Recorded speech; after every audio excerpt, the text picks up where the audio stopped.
Welcome to Morning Joan, the hottest podcast in town where we spill all the tea on your favorite celebrities. We've got a juicy story to kick off the show, and it's all about Denise Richards' ex-husband, Aaron Pfeifers, who's been making headlines lately. It seems like Pfeifers is in a bit of a financial bind, and things just got even worse for him. According to recent reports, he and his ex, Denise Richards, have been served with an eviction notice for their Calabasas property due to unpaid rent. Yes, you heard that right, eviction notice. Apparently the landlord has been trying to reach Pfeifers for 6 months, but he's been MIA, and now they're being forced to take drastic measures. But here's the thing, Denise claims she moved out of the house 2 years ago and thought Pfeifers' family would only be living there temporarily. However, it seems like they had other plans and have been residing in the property ever since. The situation gets even more complicated, with Denise alleging that Pfeifers and his family have severely damaged the house, leaving it in a state of disarray. And if that's not enough, she was also granted a permanent restraining order against him after accusing him of abuse during their marriage. Pfeifers, on the other hand, is claiming he's in danger of being homeless and has filed documents asking for an emergency hearing in his spousal support case.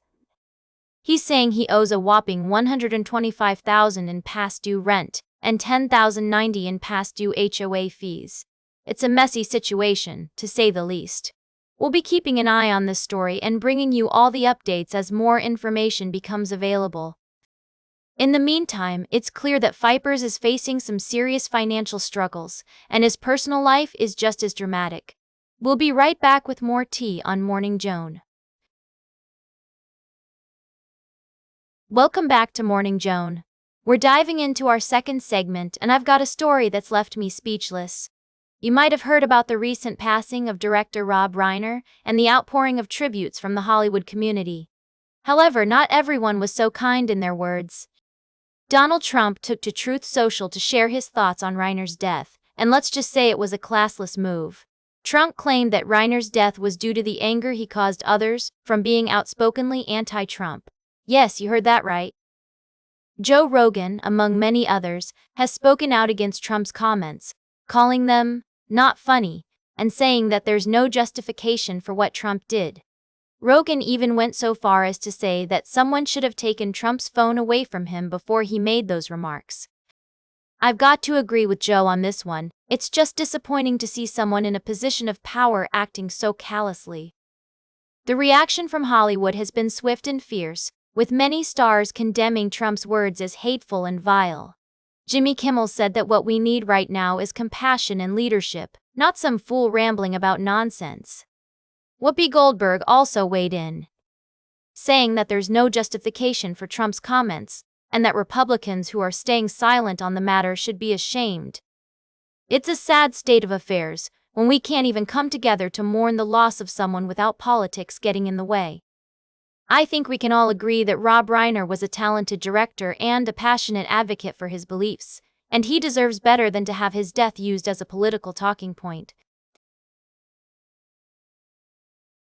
Welcome back to Morning Joan. We're wrapping up the show with a look at the entertainment industry's biggest winners and losers of the year. Can you believe it? Some of these stocks have been on a wild ride, darling. Let's dive in. So, it seems like Emax Corp is just off its 52-week high, with a year-to-date rally of over 46%. That's impressive, if I do say so myself. And Sphere Entertainment? Absolutely soaring, with a 101% rise from last year. I mean, who doesn't love The Wizard of Oz, am I right? But not everyone had a great year, sweethearts. AMC Theatres' parent AMC Entertainment Holdings saw its shares plummet 59% in value. Ouch! And Warner Music Group? Down 2.5%. It's tough out there, folks. On the other hand, Spotify is killing it, with a 27% increase. And iHeartMedia? Up 109%.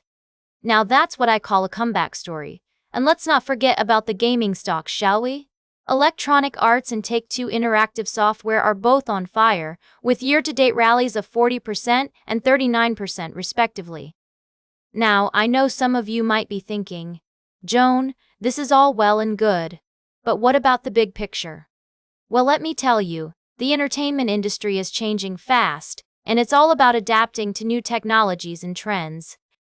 It's a wild ride, folks, but someone's got to keep you informed.